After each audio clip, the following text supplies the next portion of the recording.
Radio Rivage présente Au fil du lien, une émission animée par Daniel. Chers auditeurs, bonjour, bienvenue sur Radio Rivage dans mon émission Au fil du lien. Et j'ai le plaisir aujourd'hui de recevoir Agnès Boucher, qui est écrivain, mais un écrivain éclectique. Elle écrit des romans policiers, des nouvelles, des romans historiques. Bonjour Agnès Boucher, merci d'avoir accepté mon invitation. Bonjour Daniel, merci à vous de m'avoir invité. Je vous en prie, merci pour nos auditeurs. Alors je vous présente comme un écrivain éclectique. Oui, absolument, c'est une des raisons pour lesquelles j'écris, c'est justement changer de style, changer de mode d'histoire, changer même de thème. Pour moi, voilà, varier un peu et avoir du plaisir à écrire et à découvrir de nouvelles choses. Et à découvrir notamment le matrimoine. Parlez à nos auditeurs de cette notion. Alors en fait, c'est quelque chose qui m'est venu au fil de l'écriture, parce qu'au début, j'y pensais absolument pas, mais mon premier ouvrage était consacré à 3 compositrices qui ont été empêchées par des hommes, et ces hommes étaient des génies, puisqu'il s'agissait de Félix Mendelssohn, Robert Schumann et Gustav Mahler, et que ce soit la sœur de Félix qui s'appelait Fanny Mendelssohn, la femme de Robert Schumann que tout le monde connaît, qui s'appelle Clara Schumann, qui était une pianiste de génie, ou Alma Mahler, ont été empêchés par leurs conjoints ou frères de composer. Pour Fanny Mendelssohn, c'était volontaire. Ils lui ont vraiment dit qu'il fallait pas qu'elle compose parce qu'elle était femme, parce qu'elle était de bonne famille et parce qu'elle était juive, même si elle était convertie au protestantisme. Alors c'était une autre époque, voilà, il faut aussi toujours recontextualiser. Clara Schumann, en fait, elle s'est un peu fait avoir parce que Robert était prêt à ce qu'elle compose quand ils étaient fiancés, puis finalement il l'a empêché parce que c'était sa composition d'abord, ses œuvres d'abord. Et Gustav Mahler a été finalement le plus franc de tous puisque, en fait, il a écrit une lettre d'une 20aine de pages à sa fiancée avant le mariage en lui disant qu'il n'y aurait pas de compositeur dans le ménage. Donc, soit elle l'épousait et elle arrêtait de composer, soit elle l'épousait pas. Et c'est Alma qui a décidé de l'épouser. Donc, c'est elle qui a choisi finalement de ne pas devenir compositeur. Et en fait, en découvrant ces femmes, je me suis vraiment posé la question, moi-même, avec quelle femme je m'étais construite. Parce que on a tous besoin de modèles. Et moi, j'appartiens à une génération où, en fait, on avait très peu de femmes réellement arrivées dans des professions différentes. Je sais pas, par exemple, moi, je me suis construite avec des gens comme Elisabeth Badinter, avec bien sûr Simone Veil, Simone de Beauvoir, Colette, Virginia Woolf, les sœurs Groult, voilà, des femmes comme ça. Mais au bout du compte, j'allais dire, je peux les compter sur les doigts des 2 mains. Alors que j'ai l'impression qu'aujourd'hui, les jeunes femmes peuvent se construire avec plein de femmes qui réussissent dans des tas de domaines. Et en fait, je me suis dit, mais toutes ces femmes qui aujourd'hui peuvent advenir, est-ce qu'hier, qu'est-ce qui s'est passé? Est-ce qu'elles ont existé? Et je me rends compte en fait qu'il y en a plein qui ont existé, mais finalement on les a oubliées. Elles sont tombées, sitôt elles mouraient, sitôt on les oubliait. Mm-hmm. Et comme je m'intéresse particulièrement à la musique classique, c'est vrai que j'ai commencé à travailler sur la musique classique. Donc j'ai découvert également dans un autre ouvrage que j'ai écrit qui s'appelle Le compositeur est une compositrice, j'ai découvert des compositrices françaises. Là, je suis en train de travailler sur un nouvel ouvrage, pareil, qui sera consacré à des compositrices françaises. Mais ça peut être aussi des autrices, des écrivaines. Voilà, c'est. Alors moi, c'est les domaines qui m'intéressent, mais il y en a plein d'autres, des scientifiques qui souvent étaient derrière les hommes. Alors votre propos, Agnès, c'est de leur restituer leur place. Oui, de leur restituer leur place et leur juste place, c'est-à-dire que c'est pas du tout dire qu'elles étaient meilleures que les hommes mais simplement, par exemple, si je reprends l'exemple de Fanny Mendelssohn, c'est une femme qui était aussi géniale que son frère. Et son père lui a dit, tu as les mêmes talents que ton frère, mais parce que tu es une fille, tu resteras à la maison. Et elle a pu advenir en tant que compositrice et que musicienne dans la sphère privée, parce qu'elle donnait des concerts, voilà, elle a pu se réaliser, mais pas dans la sphère publique, uniquement la sphère privée. Voilà. Et c'est en fait révéler ces femmes qui ne sont pas nécessairement meilleures que les hommes, mais qui ont quand même existé, qui ont été reconnues à leur époque, mais qu'on a oubliées. Mhm. Parce que les femmes ont aussi une force, enfin quelque chose qui est contre elles, une force contre elles, c'est-à-dire que elles n'ont pas le réseau des hommes. Donc en fait, elles ne se promeuvent pas les unes les autres. Alors aujourd'hui, oui, mais hier, non. Et donc je considère que si je peux un tout petit peu faire connaître quelques femmes à notre époque, moi je trouve que c'est simplement commencer à mettre en valeur ces femmes et à leur reconnaître ce qu'elles ont apporté à l'humanité, puisque l'humanité est quand même double. Il y a les hommes, il y a les femmes, et pourquoi est-ce qu'on ne parle que des hommes, ou on a parlé que des hommes, et pourquoi on ne parlerait pas autant des femmes? Mhm. Oui, alors donc votre rôle, c'est aussi de travailler sur le lien, hein, c'est-à-dire comment je veux dire, les idées qui se communiquent, les projets, afin que chacun puisse aussi avoir connaissance, comme vous dites, de personnalités féminines, artistes ou non, qui ont œuvré dans leur domaine, mais qui n'ont pas pu se faire entendre. C'est une sorte de combat. Oui. Et moi, c'est vraiment dans un esprit c'est pas du tout dans un esprit revanchard ou combatif ou en opposition aux hommes, pas du tout. C'est beaucoup plus dans la parité et de l'enrichissement mutuel. Oui, moi j'ai découvert assez tard quelqu'un comme Frida Kahlo, la peintre. Je suis pas du tout branchée peinture, c'est pas quelque chose. J'adore ça, mais je ne suis pas une connaisseuse. Mais voilà, c'est une femme qu'on redécouvre enfin, mais pourquoi est-ce qu'il y a si peu de sculptrices qu'on connaît? Pourquoi est-ce qu'il y a si peu de peintres alors qu'elles ont existé? Quand on parle de sculptrices, par exemple, on parle toujours Camille Claudel. Oui. Ouais, il y en a sûrement d'autres, donc il faudrait effectivement aller les chercher. D'accord. Et vous pensez qu'à l'époque actuelle, les femmes ont plus de réseaux, en tout cas savent mieux l'utiliser? Oui, je pense. Alors, il y a encore du boulot. Hein. Il y a toujours, de toute façon, comme le disait Simone de Beauvoir, il faudra toujours se battre. Et chaque victoire sera de toute façon à conserver. Et il faudra toujours se battre pour conserver ce qu'on a gagné. Ça, j'en suis persuadée. Hein. Ça, il y a encore beaucoup de boulot à faire. Mais je pense qu'aujourd'hui, les jeunes sont beaucoup plus. D'ailleurs, c'est pour ça qu'il y a des réseaux féminins. Hein. Il y a beaucoup de réseaux féminins, même entrepreneuriaux, qui se sont créés. Parce que les femmes ont peut-être une autre manière de travailler ensemble, de se soutenir, etc., que les hommes. Moi, je le vois dans les réseaux d'entreprises dans lesquels je suis. Souvent, les hommes vous diront tout va bien, je vais bien, mon entreprise va de manière extraordinaire, etc., etc. Une femme sera capable de vous dire qu'elle en bave et que c'est pas si rose. Est-ce qu'elle a raison, est-ce qu'elle a tort? Je n'en sais rien. Mais on fonctionne pas forcément de la même manière parce qu'on n'est pas éduqué. Encore aujourd'hui, on n'est pas éduqué de la même manière et qu'on a quand même des millénaires à rattraper. Alors, est-ce que c'est pas une force de savoir justement exprimer ses émotions et ses sentiments? Oui, ça, je suis tout à fait d'accord. Mais justement, il faut maintenant réapprendre. Alors, je vais pas dire comme une certaine femme politique qu'il faut déstructurer les hommes, déconstruire les hommes. Surtout pas. Non, surtout pas.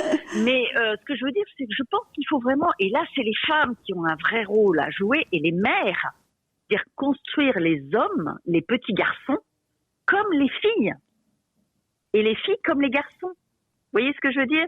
C'est qu'une fille peut jouer au même jeu qu'un garçon. Il n'y a pas de jeu pour les garçons, il n'y a pas de jeu pour les filles. Il n'y a pas d'émotion pour les garçons, il n'y a pas d'émotion pour les filles. Elles appartiennent à tout le monde. Et je pense que c'est une vraie richesse même pour les hommes. Partager les connaissances et les champs de compétences.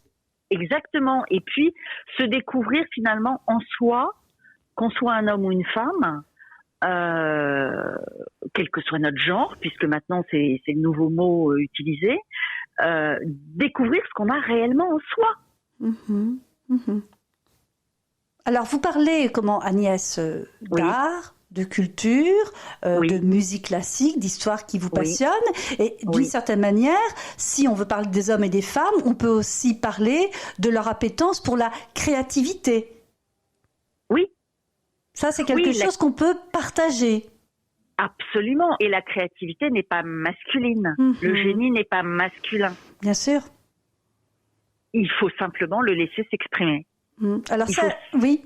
Allez-y. Oui, non, je vous en prie. Non. Alors, est-ce que justement, c'est pas une accroche pour éviter, voyez, les combats d'opinion autour du féminisme, voyez, avec des réflexions un peu clivantes qui peuvent mener finalement à être contre-productifs.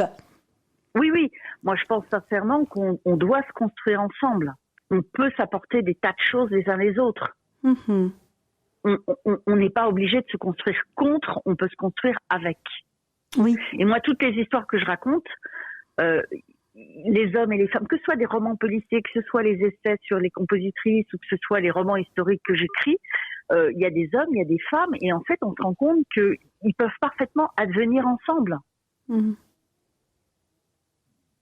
Oui. Faire route commune. Exactement. Alors, vous vous intéressez beaucoup à l'histoire, donc en fait au destin de femmes notamment, mais pas seulement. Et donc, à travers tout finalement tout ça, il y a aussi la question de la transmission, encore une fois, des connaissances, de la mémoire, de l'aspect intergénérationnel. Absolument. Et dans le dernier livre que j'ai écrit, je fais un lien puisque c'est tentant entre guillemets. Allez-y.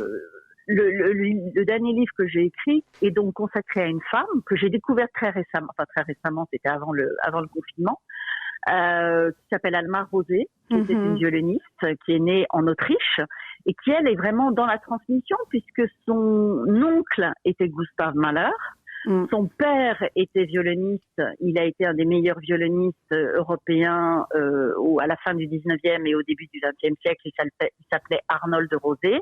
Il était premier violon à l'orchestre de l'Opéra de Vienne, au Philharmoniker de Vienne, et il avait créé un quatuor et il a transmis sa passion du violon à sa fille et il a poussé sa fille à se réaliser, à advenir.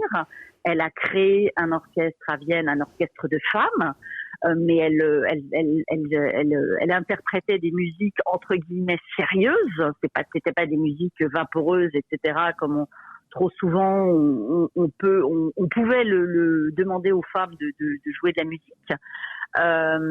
Et cette femme a pris son destin en main puisqu'elle était d'origine juive, de par ses parents, même si elle était protestante. Et au moment de l'Anschluss, elle a dû fuir l'Autriche avec son père. Elle a tout pris en main puisque son père était un vieux monsieur à cette époque, même s'il jouait encore du violon. Ils sont partis à Londres et à Londres, elle s'est sentie enfermée parce qu'en fait, son père qui était célèbre, avait le droit de jouer, mais elle n'avait pas le droit. Donc, elle ne pouvait jouer qu'avec son père. Et comme elle était déjà habituée à être indépendante, elle a fait un choix tragique et incroyable, elle a décidé de repartir sur le continent. Oui. Elle est partie aux Pays-Bas pour pouvoir travailler, pour pouvoir envoyer de l'argent à son père. Et là, elle n'est pas rentrée suffisamment tôt. Elle est restée coincée aux Pays-Bas au moment où les Allemands ont envahi les Pays-Bas pour ensuite envahir la Belgique et la France. Elle a continué à travailler aux Pays-Bas, elle a continué à se produire, elle a pris tous les risques, elle a été très entourée, elle a rencontré des gens, elle a eu des amis, des amants, et puis un jour elle a décidé de revenir en Angleterre, donc elle a fui les Pays-Bas avec un autre jeune homme qui était juif également, dont elle ignorait tout. Ils sont arrivés en France, ils ont réussi à traverser la Belgique, et là elle a été dénoncée, elle a été arrêtée à Dijon, elle est repartie à Drancy. Et là, son destin ne s'arrête pas, parce qu'elle a vraiment un destin extraordinaire. Cette femme, elle est partie à Auschwitz, dans un des trains funestes. Et à Auschwitz, elle n'a pas été sacrifiée, entre guillemets, tout de suite. Elle a d'abord été enfermée à Auschwitz, le camp 1, dans le bloc du docteur Mengele. Donc, elle était, entre guillemets, destinée à être expérimentée, entre guillemets, par les mains du docteur Mengele. Et enfin, on a découvert qu'il y avait Alma Rosé, donc cette femme, dans le camp. Et un orchestre de femmes avait été créé dans le camp des femmes de Birkenau. Et là, la SS, qui était responsable de cet orchestre, qui avait créé cet orchestre, s'est dit que c'était la chance de sa vie, elle, pour se faire mousser, entre guillemets, auprès de sa hiérarchie. Et donc, elle a décidé de nommer cette violoniste, Alma Rosé, à la tête de l'orchestre. Et ce qui est fantastique dans cette histoire, c'est que dans l'orchestre, il n'y avait que des non-juives. Et Alma Rosé a réussi à faire venir dans l'orchestre des Juives. Et toutes les femmes qui sont passées dans l'orchestre, quasiment, sauf une qui est morte du typhus, mais elle était déjà, entre guillemets, âgée et déjà malade, toutes les femmes s'en sont sorties. C'est-à-dire que toutes les femmes ont été rescapées des camps parce qu'elles avaient quelques privilèges. Elles ont réussi à sortir, elles sont sorties d'Auschwitz, elles ont été à Bergen-Belsen, mais elles sont sorties de Bergen-Belsen. Elles ont toutes survécu. Et toutes doivent leur vie à Alma Rosé, qui elle-même est morte à Auschwitz de manière, entre guillemets, naturelle, puisqu'on ne sait pas très bien de quoi elle est morte. Mais elle n'a pas été gazée. Et cette femme, moi, quand j'ai découvert je me suis dit, mais comment se fait-il qu'on ne connaisse pas cette femme? Oui. Un destin extraordinaire. Ah, mais c'est incroyable. C'est pas une femme particulièrement, quand j'ai écrit le livre, je l'ai fait relire à une amie qui est prof de lettres et qui m'a dit, elle est pas très sympa, Alma Rosé. Je dis non, elle est pas sympa. Ça aurait peut-être pas été ma copine. Mais en revanche, c'est un destin. C'est une femme qui se prend en main, qui n'a peur de rien, qui a des doutes, qui a des interrogations, etc. Mais elle a la musique, elle a son violon et elle donne tout pour la musique. Comme dirait France Gall et Michel Berger, elle donne tout pour la musique. Avec aussi au cœur de sa vie la notion d'engagement et d'entraide. Absolument, absolument, parce que ces femmes, elle les a vraiment. Il y a une déportée, Violette Zilberstein, qui a donc été dans l'orchestre et qui raconte que Alma Rosé l'a sauvée 3 fois. Une première fois en lui proposant de rentrer dans l'orchestre à l'essai, une deuxième fois en la prenant définitivement, et la 3e fois, un nazi l'avait repérée parce qu'elle était très très faible. Elle n'était pas particulièrement bonne musicienne, donc Alma Rosé aurait pu, entre guillemets, la sacrifier. Et un nazi l'avait repérée en disant, mais celle-là, elle est vraiment en mauvais état, on pourrait peut-être la gazer, entre guillemets. Et Alma Rosé lui a répondu, non, c'est une de mes meilleures violonistes, n'y touchez pas. Donc cette femme a été sauvée 3 fois par Alma Rosé. Et elle le dit elle-même, elle n'était pas forcément facile, elle était très exigeante, elle était très dure, mais c'était les camps. Donc pour survivre, il fallait être dur. Mais cette femme a sauvé une 40aine de femmes. Alors, elle avait une haute idée de son art et elle avait aussi une idée aussi très haute de l'aide à l'autre, de la bienveillance et aussi sans doute du caractère sacré de l'existence. On peut dire ça aussi. Ah, oui. Parce que ces femmes, elle leur a toujours trouvé même celles qui n'étaient pas bonnes musiciennes, elle leur donnait un rôle, elle leur disait, alors il y avait des copistes, il y avait et elle leur a toujours assigné quelque chose, elle n'a jamais sacrifié une femme pour une autre. Son idée, c'était de tirer l'orchestre vers le plus haut possible, ce qui n'était pas facile parce que c'était pas des professionnels, contrairement aux orchestres d'hommes, mais elle essayait toujours de leur donner un but, un objectif et de voir au-delà des camps, en se disant qu'un jour ça s'arrêterait et qu'elle se ressortirait. Et elle avait même le projet, si elle sortait des camps, de continuer l'orchestre après.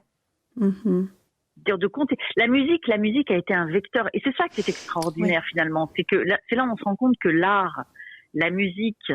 Moi, je ne comprends pas, par exemple, que dans les écoles primaires, les collèges, les lycées, on ne donne pas davantage de place à l'art. L'art permet de nous comprendre les uns les autres, quel que soit cet art. Et là, c'est la musique classique, mais ça pourrait être autre chose. Alors, si on revient sur le destin de cette femme extraordinaire, violoniste, on peut dire aussi qu'elle a réussi à frayer son chemin parce qu'elle a eu d'une certaine manière la permission paternelle. Oui, absolument. Elle a eu la permission paternelle puisqu'elle a été élevée exactement, elle avait un grand frère et en fait, elle a été élevée exactement comme son frère. Donc il fallait qu'il y ait un homme qui l'autorise à ça. C'est ça que je voulais vous dire et en même temps vous faire un petit peu un petit lien assez contradictoire aussi. C'est que à partir du moment où son père lui a permis d'être ce qu'elle voulait être et encore elle ne savait pas la suite de son existence, eh bien il a œuvré pour la cause des femmes. absolument. Et il a eu des élèves femmes. Il y a de très bonnes violonistes qui sont passées par son apprentissage, par sa formation. Mais effectivement, lui qui pourtant était, voilà, il a épousé la sœur de Gustave Mahler. Justine Mahler est restée à la maison. Elle n'avait pas de métier. Voilà, elle s'occupait de l'intérieur, de l'éducation de ses enfants. Mais lui, il a été. Donc, ça passe par quand tout à l'heure je disais, ça passe par les femmes. L'éducation des garçons, ça passe aussi par le regard des hommes. Oui, bien sûr. Quand un homme est sexiste, moi j'ai toujours envie de lui dire, mais tu traiterais comme ça ta mère, tu traiterais comme ça ta sœur. C'est là où il faut se repositionner, se replacer dans. Et effectivement, c'est pour ça que dans le roman, j'ai voulu bien sûr raconter l'histoire au travers des yeux d'Alma, mais aussi au travers des yeux d'Arnold. Arnold, c'est un homme il est né en 1863, il est mort en 1945, si je ne m'abuse, et c'est un homme de la fin d'un siècle, etc. C'est pas un homme moderne entre guillemets, mais il a eu la modernité d'éduquer sa fille pour qu'elle devienne indépendante, pour qu'elle advienne, pour qu'elle s'épanouisse. Et lui, son rêve, ça aurait été qu'elle devienne une grande violoniste soliste. Donc il percevait les enjeux également de la réussite féminine. Oui, absolument. Parce que les femmes transmettent la vie. Exactement. Même si Alma n'a pas eu d'enfant, elle a pas enfanté, mais elle enfantait la musique. Elle a permis peut-être aux femmes qui sont sorties des camps d'enfanter, de fonder une famille. Exactement. Il y a des femmes effectivement qui sont sorties des camps, qui étaient dans l'orchestre et qui sont sorties de Bergen-Belsen et qui effectivement ont eu des enfants, fondé des familles, eu des enfants.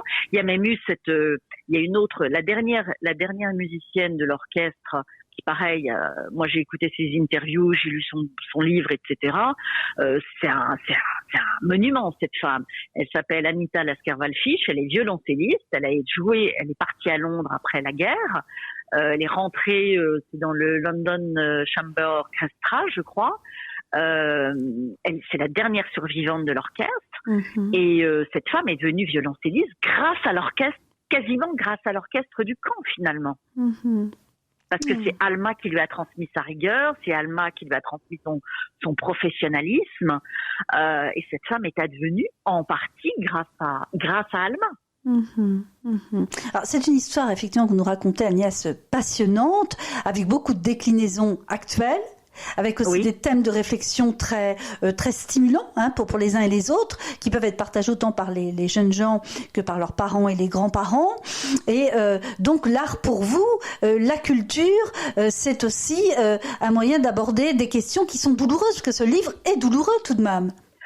Ah oui, ça je cache pas que ce livre, les retours que j'ai eus, tous m'ont dit c'est passionnant, on apprend des tas de choses. C'est vrai que de temps en temps on le repose parce que c'est un peu. Alors c'est pas du tout violent, il n'y a pas de scène de violence ou quoi que ce soit, mais il y a quand même le récit. Alors il y a toute une partie qui se passe à Vienne, il y a toute une partie. Voilà, en fait, c'est trois récits conjugués. Il y a le récit d'Arnold, il y a le récit d'Alma, et puis j'ai aussi raconté l'histoire par les yeux d'une musicienne. Alors là, j'ai créé le personnage. Je suis partie des personnages, enfin des véritables personnalités, des véritables histoires des musiciennes, et j'ai créé une jeune fille qui est de mère viennoise juive et de père néerlandais catholique, et qui vit à Amsterdam, qui est arrêtée à Amsterdam, déportée des Pays-Bas, etc. Mais elle revient et elle raconte comment elle revient à la sortie des camps, comment elle appréhende sa vie à venir. Voilà. Mais bon, je sais pas, je voulais très bien en venir là, mais je pense que c'est un livre qui n'est pas facile à lire, mais qui est extrêmement éclairant, même par rapport à notre époque. Ce sont des gens qui, j'allais dire, étaient comme vous, comme moi, et qui du jour au lendemain ont été obligés d'émigrer dans un autre pays. Moi, je trouve que, par exemple, par rapport à notre quotidien aujourd'hui, l'émigration dont on entend parler, on ne se met jamais à la place de quelqu'un qui doit quitter son pays de force. On peut partir à l'étranger parce qu'on a envie de voyager, etc. Mais venir d'un pays vers un autre pays, sans rien en connaître, sans connaître la langue, sans connaître la culture, parce que même entre l'Autriche et l'Angleterre, il y a des différences. Moi, j'ai vécu en Angleterre. Je me rends bien compte que on vit pas en Angleterre comme on vit en France. Et je trouve que par rapport à aujourd'hui, ce qu'on vit aujourd'hui et ce qu'on va vivre de toute façon dans les années à venir, revisiter les migrations, qu'elles soient allemandes, autrichiennes ou autres, au moment du nazisme, c'est aujourd'hui accueillons les Iraniens, accueillons les Afghans, accueillons les Syriens parce qu'ils sont effectivement persécutés aujourd'hui comme les Allemands l'ont été, ou certains Allemands l'ont été au moment du nazisme. Ou les Autrichiens. Oui, sans compter qu'on est tous des migrants potentiels. Voilà, exactement. C'est ça. C'est que demain, on ne sait jamais de quoi demain est fait. Demain, on peut être obligé de partir, de tout laisser et de partir. Votre livre peut effectivement avoir une résonance avec les problématiques géopolitiques d'aujourd'hui. Oui. Et puis prendre conscience que on le sait, aujourd'hui, on est quand même à des tournants. Il y a des pays européens qui sont passés à l'extrême droite, etc. Moi, personnellement, ça me terrifie. Ce n'est pas normal. L'extrême droite n'est pas un courant, entre guillemets, normal. Alors, je veux pas faire de politique, mais voilà. Moi, j'ai beau avoir travaillé sur ce livre pendant plus de 2 ans, j'allais dire, je comprends de moins en moins ce qui a pu se passer au moment du nazisme. Comment n'a-t-on rien vu? Et aujourd'hui, je me dis, mais on ne voit rien encore. On n'a pas vu la Chine, on n'a pas vu la Russie. On est d'une naïveté incroyable. Et ce livre permet finalement de reprendre conscience par cette histoire finalement banale. C'est des gens qui voilà, il y a plein de gens qui ont vécu ça. Il y a quand même 6 millions de Juifs qui sont morts dans les camps. Donc eux, ce ne sont que quelques personnages.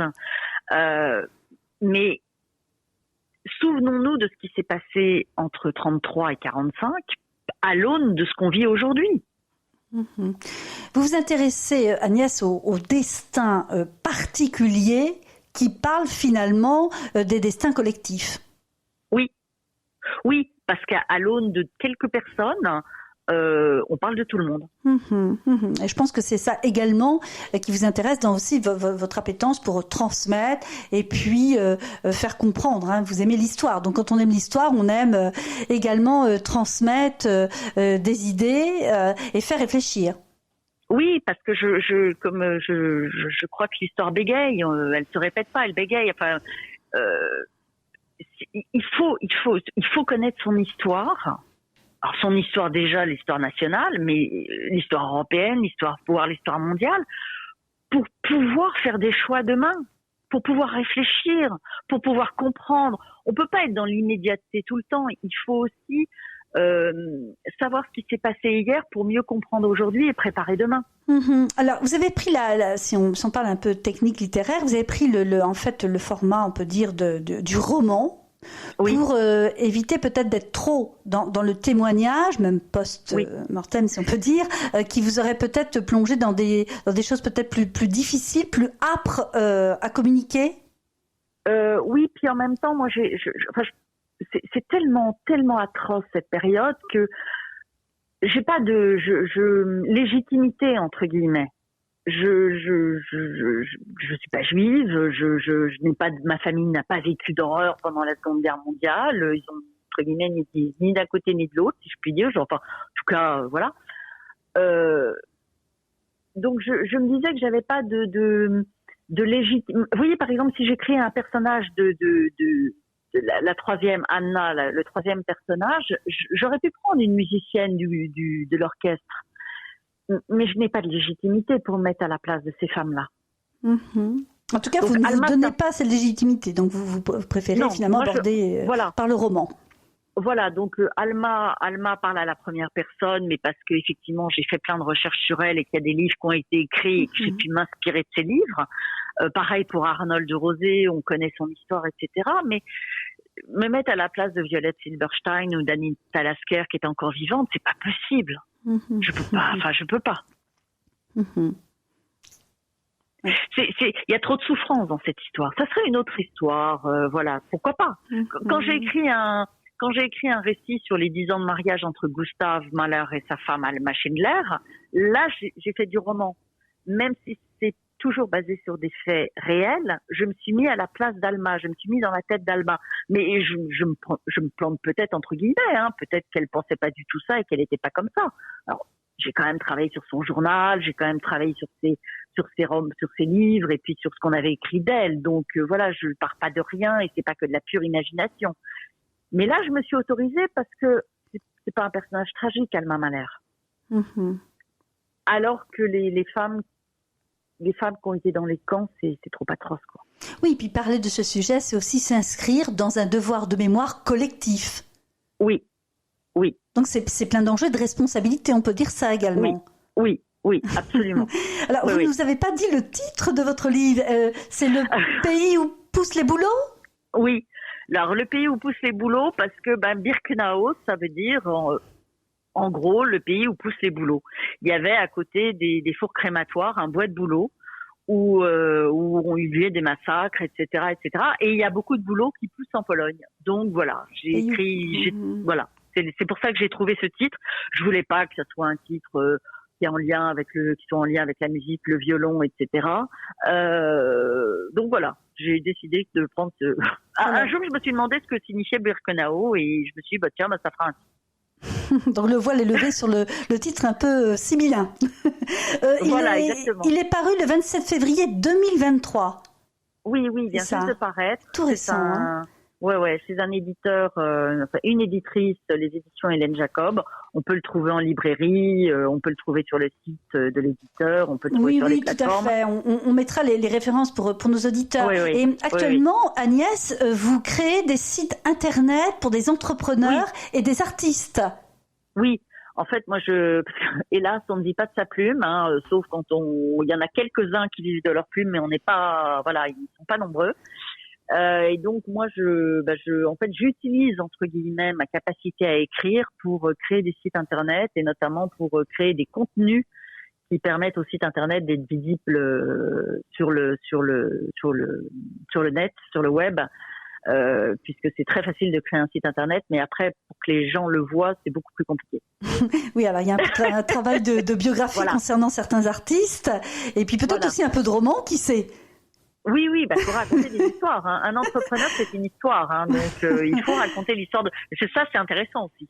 Oui, certainement. Alors, voyez-vous, à l'issue de notre interview, j'ai coutume de tendre une carte blanche à mon invité afin de lui permettre d'aborder un thème qui n'aurait pas été abordé pendant notre interview, ou ça peut être, voyez, une idée d'exposition, un film ou un sujet d'actualité, que sais-je. Pour vous, quelle est cette carte blanche, Agnès Boucher ? Alors, moi, je voudrais tendre une main à mon éditrice, qui est une femme extraordinaire, qui a créé cette maison d'édition il y a plus d'une dizaine d'années maintenant et qui se bat. Et sa maison d'édition a pour particularité d'avoir au départ privilégié le numérique parce qu'elle est très écolo, donc elle ne voulait pas sacrifier entre guillemets le papier. Alors les livres sont en version numérique et version papier. Mais l'impression papier est à la demande, ça veut dire qu'il faut le commander au libraire pour que le livre soit imprimé en quelque sorte. Et moi, je voudrais tendre la main à mon éditrice, mais à toutes les petites maisons d'édition, parce que en tant qu'auteur, on aimerait bien en fait que les médias, voire même les libraires, s'ouvrent davantage à la littérature entre guillemets périphérique.